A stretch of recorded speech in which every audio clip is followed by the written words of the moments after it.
Bonjour à toutes et à tous et bienvenue dans ce nouveau numéro de DIE Show, une série d'interviews audio qui donne la parole à celles qui s'engagent, agissent. À travers ce format, nous mettons en lumière des parcours de femmes, mais aussi des sujets importants pour nos sociétés, en particulier ceux liés aux violences sexistes, aux inégalités de genre et aux réalités trop souvent passées sous silence. Aujourd'hui, nous partons dans la région des Savanes, au nord du Togo, pour donner la parole à une femme exceptionnelle, Françoise Dogomang. Elle est artiste, formatrice genre, activiste et présidente de l'Association des femmes et filles handicapées vaillantes.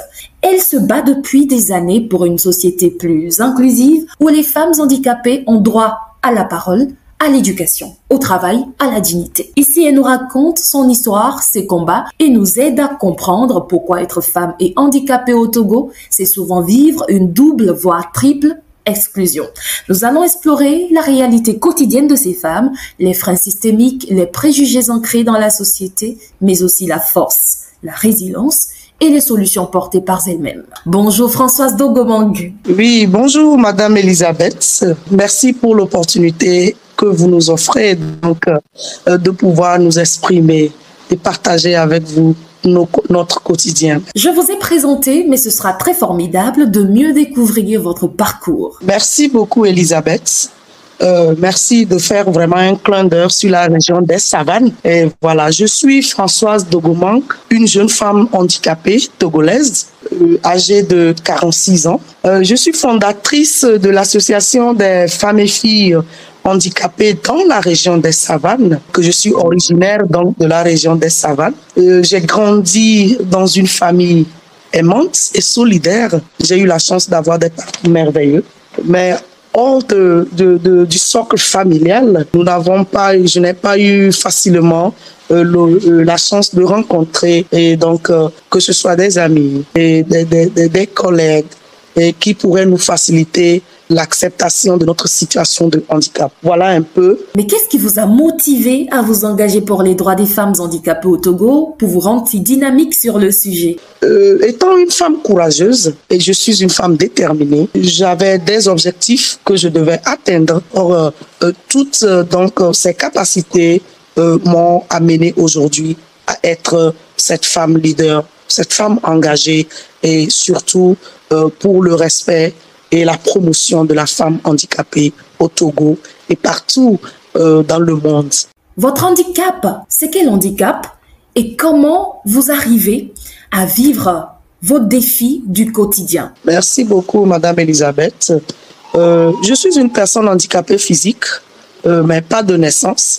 C'est survenu au cours donc d'une maladie et donc mais j'étais encore plus jeune et voilà, automatiquement j'ai perdu donc la fonctionnalité de mes membres inférieurs et je me déplace à l'aide des béquilles aujourd'hui. J'ai eu la chance d'avoir des parents qui depuis le socle familial m'avaient déjà donné cette force, tout en me laissant croire que mon handicap ne doit en aucun cas être un obstacle à ce que je sois une femme courageuse, une femme qui peut réussir sa vie, comme on le dit communément.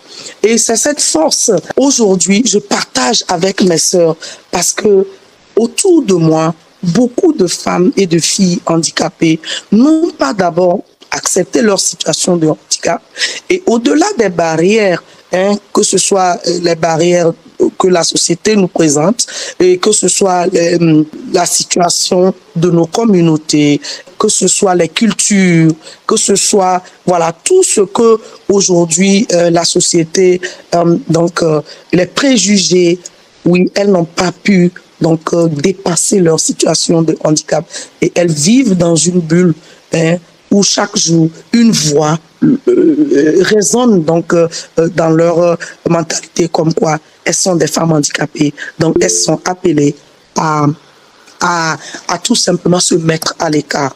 J'ai dit non.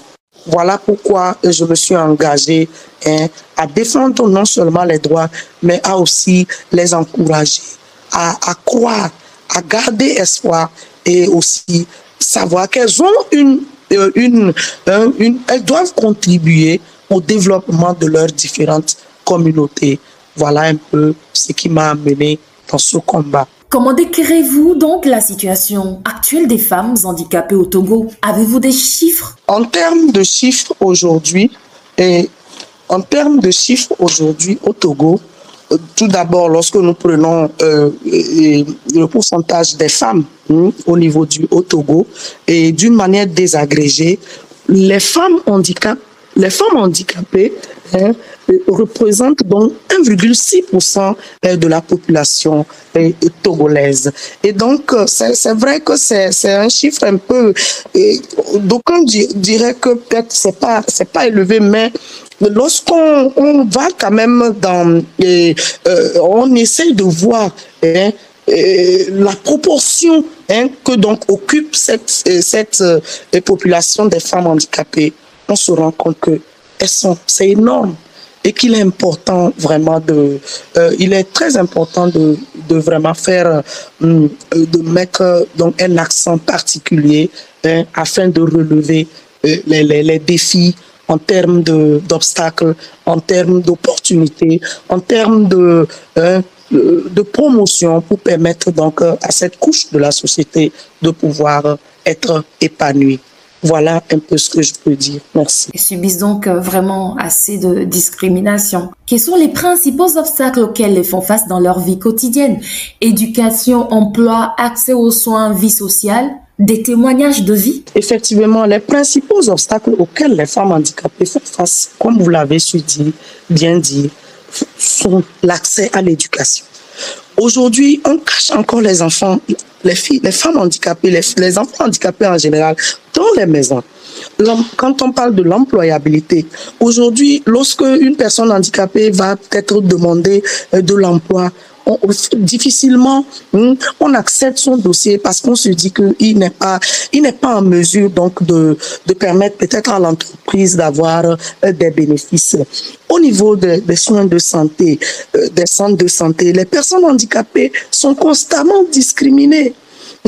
Hier encore, je vous assure, nous étions dans le cadre donc d'un projet de plaidoyer pour le renforcement de l'accès aux soins de santé sexuelle et reproductive chez les femmes handicapées.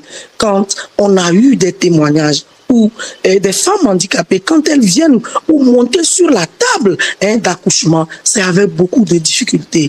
Vous comprenez? C'est des témoignages qui nous reviennent constamment. Et même des professionnels de santé le disent. Eux-mêmes, ils sont un peu frustrés, ils sont un peu déçus ou bien découragés ou encore tristes de voir certaines femmes. Et quand elles arrivent, elles n'arrivent même pas à pouvoir monter sur la table d'accouchement.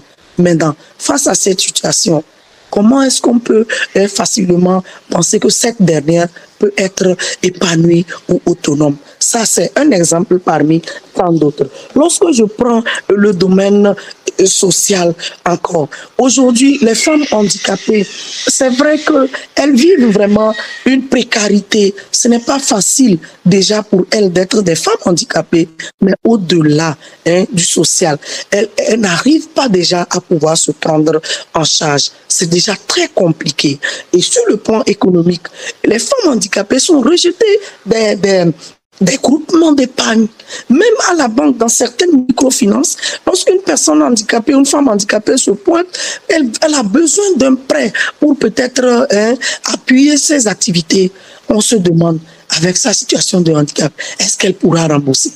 Voilà un peu certains témoignages qui nous reviennent. Et cela nous a amené aujourd'hui au niveau de l'association des femmes handicapées à vouloir mettre en place des groupes d'épargne exclusivement pour les femmes handicapées. Parce que elles sont rejetées des groupes mixtes, si je peux le dire ainsi. On parle de l'inclusion. Nous, l'idéal pour nous, ce n'est pas de les retirer des grands groupes, mais de leur donner un panel, de leur permettre de se retrouver entre elles et changer leur quotidien. Voilà pourquoi nous avons donc pris cette initiative de mettre en place des groupes d'épargne pour les femmes handicapées. Et je vous assure, lorsque vous allez déjà dans les groupes d'épargne que nous avons eu à mettre en place, c'est beaucoup de joie. On sent l'engagement. On sent qu'elles sont plus libres à pouvoir se dire certaines réalités entre elles. Et l'idéal pour nous, c'est de pouvoir toucher toutes les femmes au niveau de la région des Savanes et même partant dans tout le Togo. Voilà un peu des témoignages qui nous reviennent donc sur ces différents volets que je viens de citer plus haut. Merci. Mais comment elles vivent avec ce que vous venez de raconter sur le plan social, justement, comment elles vivent leur relation? Oui, madame Elisa. Moi-même qui vous parle, quand on parle de la vie sociale, le couple, quand je voulais me marier, on a eu à poser la question à mon époux, mais tu n'as pas trouvé mieux? C'est celle-là que tu as avec toutes ces belles filles qui sont à Dapan. Toi, tu es venu à Dapan. Et voilà, c'est celle-là que toi, tu as pu trouver. Et je vous assure, au début, bon, lui se disait, bon, on s'aime, on avance. Mais il a, au fil du temps, et l'influence négative que la société, que la famille, que les amis qui étaient autour de nous apportaient, ont contribué à dénaturer ou à encore disloquer notre couple aujourd'hui. Et même, c'est aller même plus loin. C'est devenu un truc de « j'ai eu pitié de toi avant de t'épouser ». On m'avait dit de ne pas t'épouser parce que tu es une personne handicapée, parce que tu ne peux pas concevoir. Et même dit « oh, si je savais », et même vouloir lever la main sur toi. Non. Et ça, ce n'est qu'un exemple parmi tant d'autres. Beaucoup de femmes handicapées n'ont pas la chance d'avoir des hommes qui les aiment.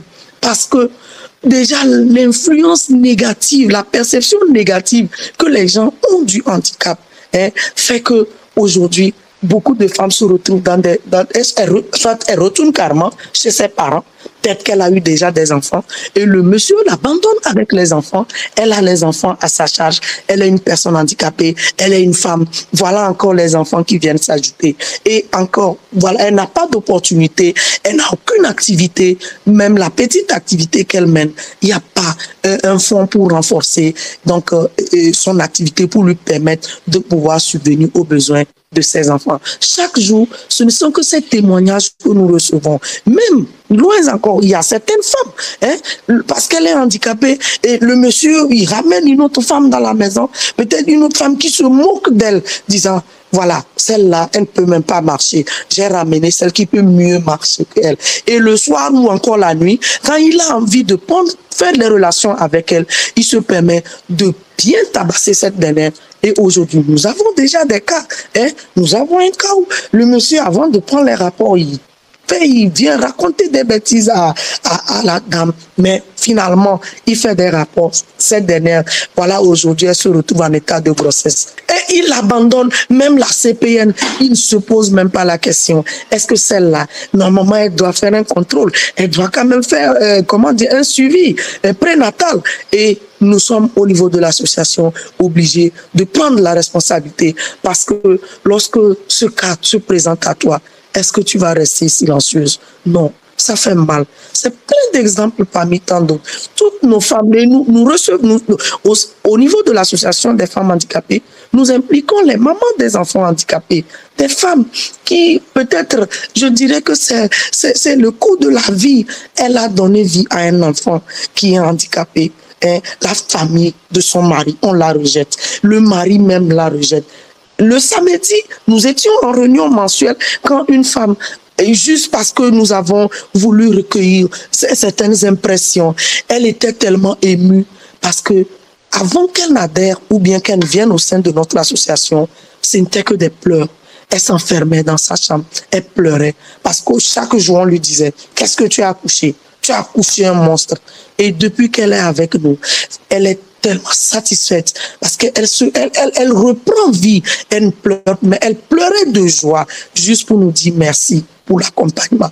Voilà un peu des exemples parmi tant d'autres. Vraiment, je sais que beaucoup de femmes en silence n'arrivent pas à s'exprimer, mais aujourd'hui, nous les encourageons à ne pas garder. Parce que lorsque tu gardes, tu souffres en silence et tu meurs en silence. Mais quand tu partages avec les autres, tu verras que voilà, celle-là aussi a vécu cette situation, celle-là a vécu. Et ensemble, on essaiera de juger par rapport au cas qui est en face de nous et on trouvera des solutions.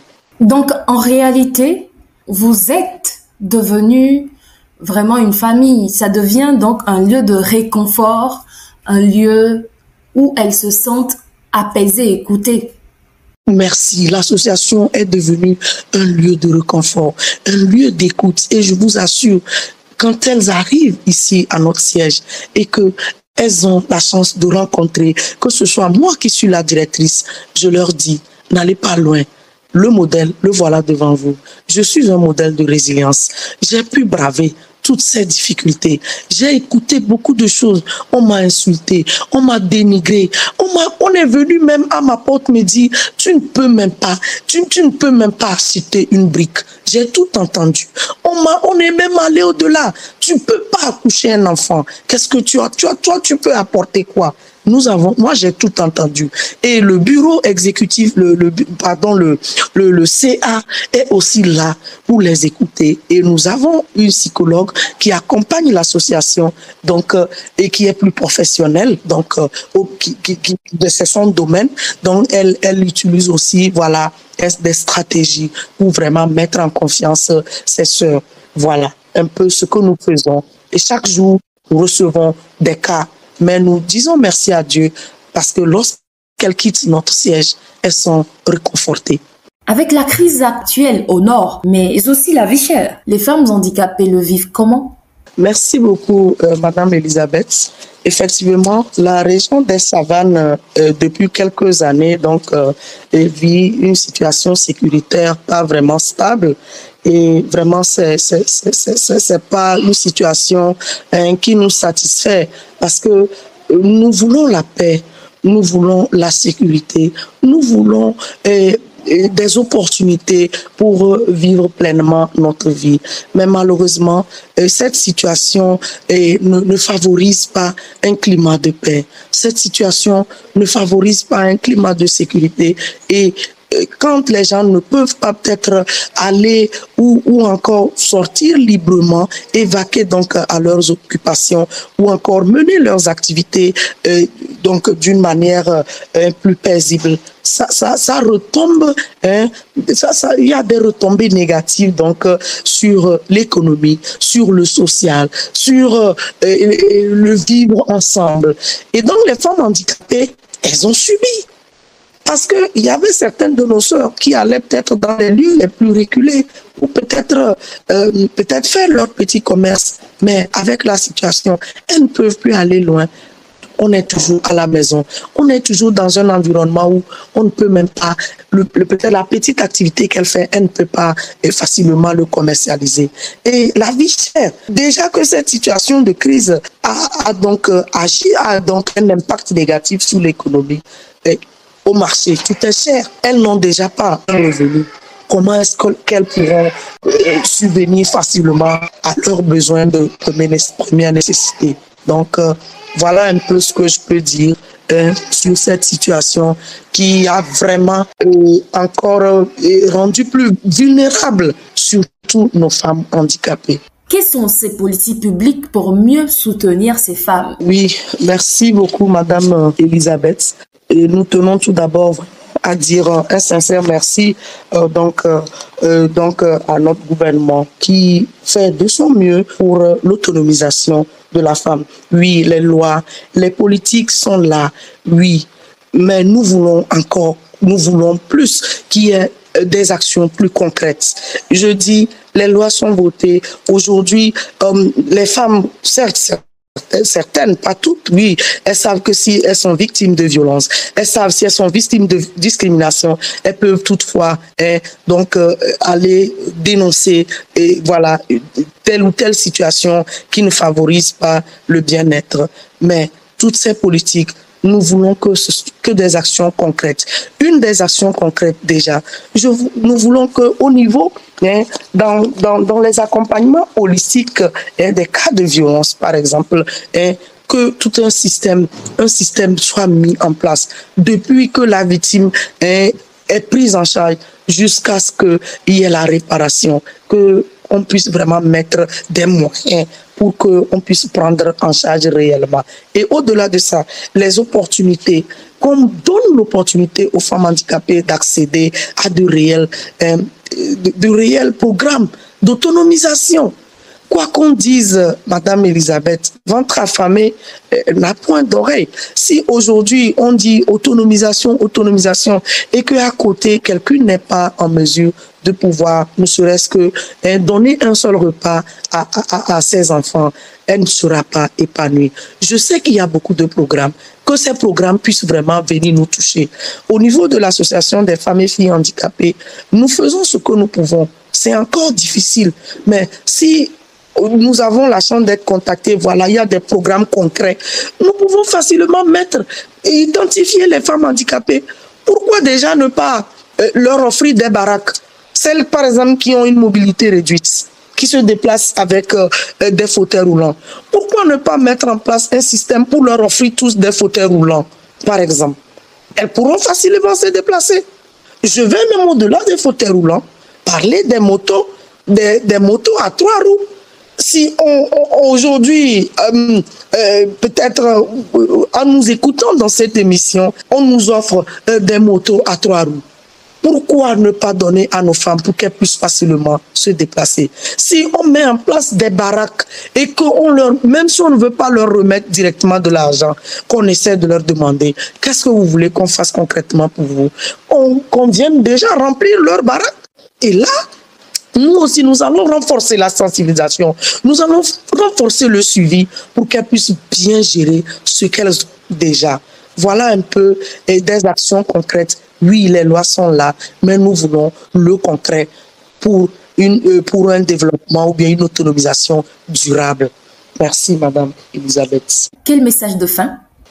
Mon message de fin, tout d'abord, c'est de dire merci à Madame Elisabeth Apampa et depuis que nous avons eu la chance de rencontrer votre chemin, vous êtes arrivé à Dapaon, vous avez constaté de par vous-même la situation. Vous avez écouté les femmes handicapées et je sais que à votre retour à Lomé, vous n'êtes pas resté silencieuse. Voilà pourquoi aujourd'hui, vous nous donnez l'opportunité de pouvoir encore nous exprimer sur la question et la promotion de la femme handicapée. Nous voulons vous dire merci. Merci parce que si nous avons au moins 10 ou 20 Elisabeth Apampa, je crois que les femmes handicapées vont toujours avoir le sourire sur leurs lèvres. Donc nous vous disons merci et nous tenons aussi à dire merci aux organisations, au gouvernement togolais qui accompagnent déjà la situation de handicap, mais nous sollicitons qu'un accompagnement plus concret et précis soit fait, qu'on nous implique déjà dans la prise de décision, pour permettre la prise en compte des besoins spécifiques chez les femmes handicapées. Et à toutes les femmes handicapées qui m'écoutent aujourd'hui, je leur dis, c'est possible quand on veut. Courage, parce que c'est vrai que rien n'est facile. On n'obtient aucun changement sans beaucoup d'efforts ou de courage. Je leur dis aussi que l'engagement est une mission et qu'elles doivent être des femmes déterminées à changer parce que, quoi qu'on le dise, la jeune génération nous attend. Nous avons l'obligation de léguer de vraies valeurs à nos jeunes filles qui sont en train de grandir ou de naître. Voilà ce que je voudrais leur dire. Ensemble, nous pouvons changer. Arrêtez de vous plaindre par rapport à votre situation de handicap. Sachez que vous êtes des êtres humains et que Dieu qui nous a créés, il ne l'a pas fait au hasard. Alors, gardons toujours le sourire. Disons-nous que nous sommes aussi des êtres humains et que nous pouvons contribuer au développement de notre très beau pays, le Togo. Je vous remercie. Merci très chère Françoise Dogomang pour ce témoignage. Très chère auditrice, auditeur, son témoignage nous rappelle l'inclusion n'est pas une faveur, c'est un droit. Tant que des femmes doivent lutter 2 fois, 3 fois plus pour exister, pour être vues, entendues et respectées. Nous avons toutes et tous une responsabilité collective. Si cet échange vous a touché, partagez-le. Parlez-en autour de vous. Soutenez les actions de terrain et surtout écoutez les femmes handicapées. Donnons-leur la parole, les moyens et la place qui leur revient dans notre société. On se retrouve très bientôt pour un autre numéro de DI Show, une émission ici propulsée dans le cadre de la promotion 2025 de la bourse Wanadata. Ce projet est orchestré par Code for Africa en partenariat avec l'European Partnership for Democracy, AfriTIVIS, CEFI Media Development, le Bureau régional Afrique du World Scout et la Fondation Kofi Annan avec le soutien de Netherlands Institute for Multiparty Democracy. Ils œuvrent ensemble pour la promotion et la protection d'espaces démocratiques inclusifs et la défense des droits humains à l'ère numérique. À très bientôt. Sur DI Show, un article est écrit à lire sur le média iemedia.info.